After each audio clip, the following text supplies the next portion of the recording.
Existe um número e ele apareceu numa revista científica séria e ele diz que a Via Láctea pode abrigar mais de 200 civilizações capazes de pensar, construir e se comunicar exatamente como nós. E mesmo assim, nenhuma antena de rádio na Terra jamais captou um único sinal delas.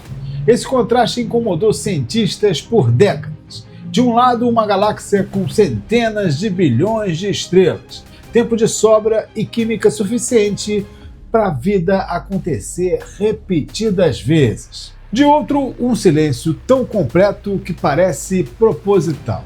Em 2020, uma equipe de astrofísicos resolveu parar de adivinhar e fazer a conta de um jeito novo, jogando fora quase todos os palpites que atrapalhavam esse cálculo há 60 anos. O resultado virou manchete no mundo inteiro.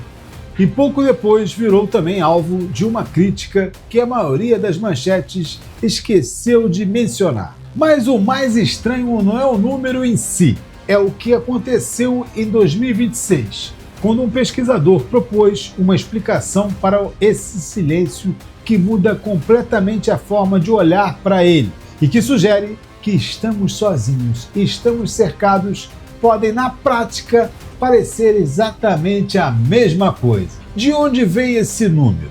Por que ele pode estar errado? E se o silêncio da galáxia não for ausência, e sim estratégia? Para entender isso, é preciso voltar a um almoço em 1950, onde um físico italiano fez a pergunta que ninguém até hoje conseguiu responder direito. Meu nome é Lécio, tudo bem com você? Espero que esteja 100%. Aqui é do canal Fato Proibido.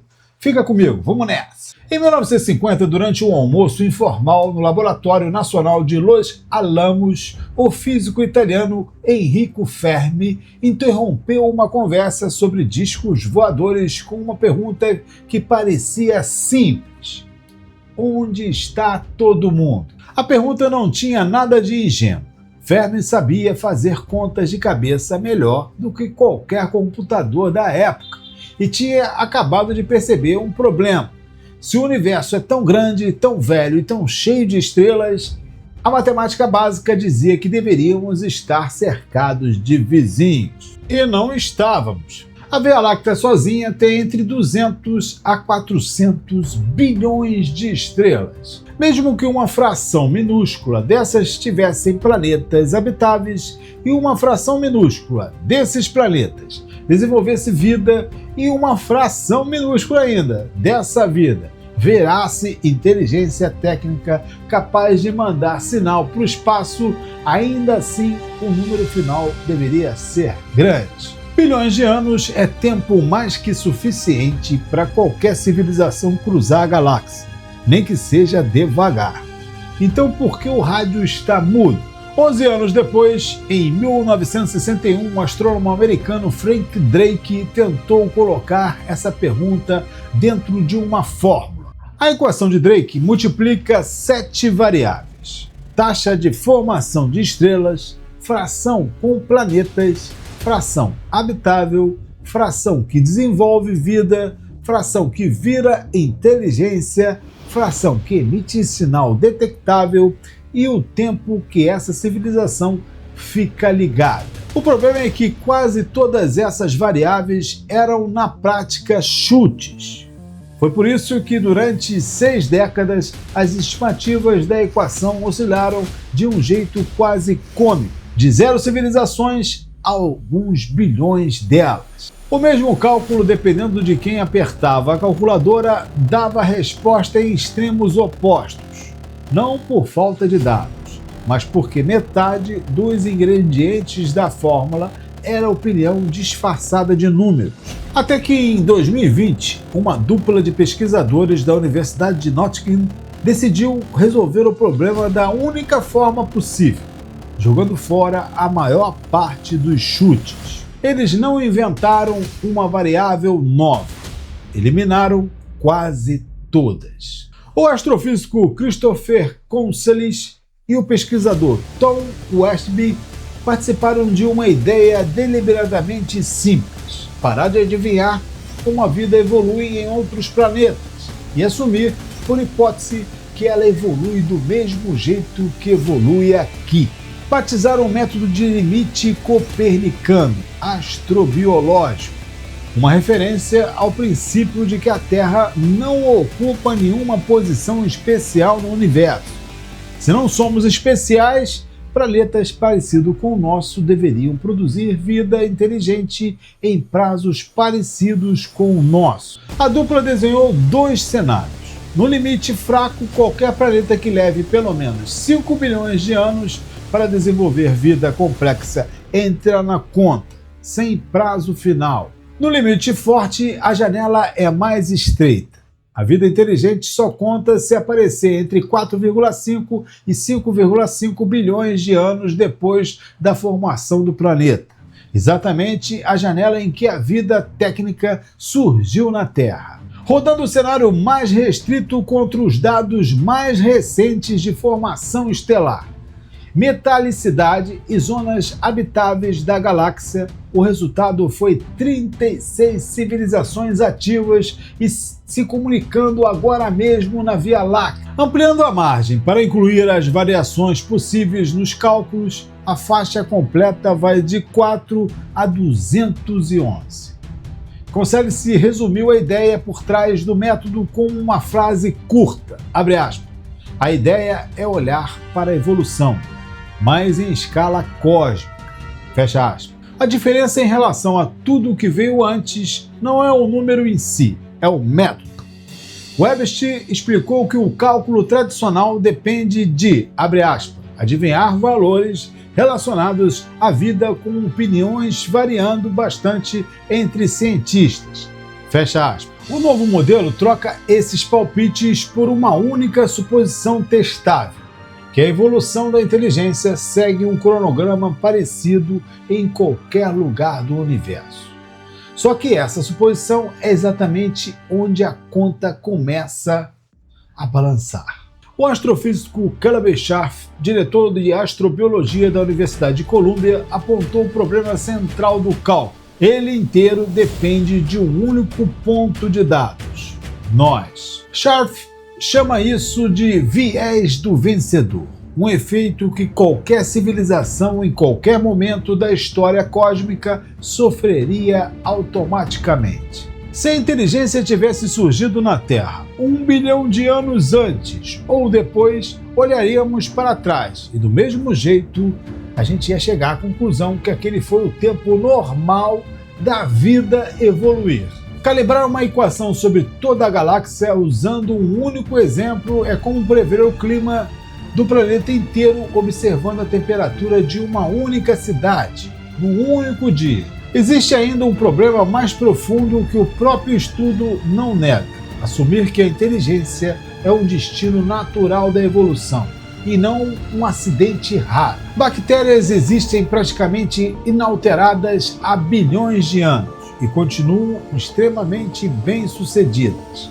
Se a vida complexa fosse mesmo um caminho evolutivo inevitável, o esperado seria ver inteligência brotando repetidamente em diferentes ramos da árvore da vida na Terra. E não é isso que os biólogos observam.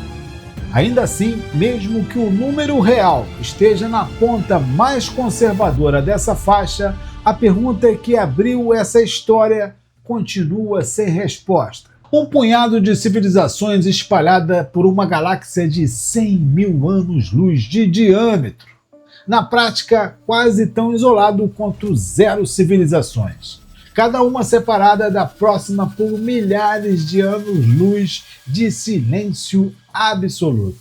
E é exatamente aí que mora a parte mais estranha de toda essa história. O programa SET, sigla em inglês para busca de inteligência extraterrestre, está escutando o céu com antenas de rádio desde a década de 1960.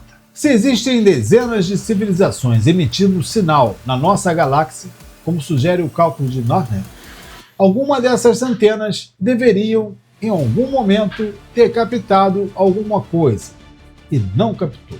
Uma hipótese publicada em julho de 2026 pelo pesquisador Sergei Ivleev propõe uma resposta que muda o jeito de pensar o problema. Em vez de civilizações avançadas construindo impérios estelares visíveis, cheios de megas estruturas e sinais de rádios poderosos, a hipótese sugere o oposto. Civilizações que atingem um estágio tecnológico avançado deixam de expandir por motivação humana, conquista, prestígio, colonização, e passam essa tarefa para sistemas de inteligência artificial, totalmente autônomos, programados apenas para garantir a sobrevivência da espécie diante de riscos cósmicos.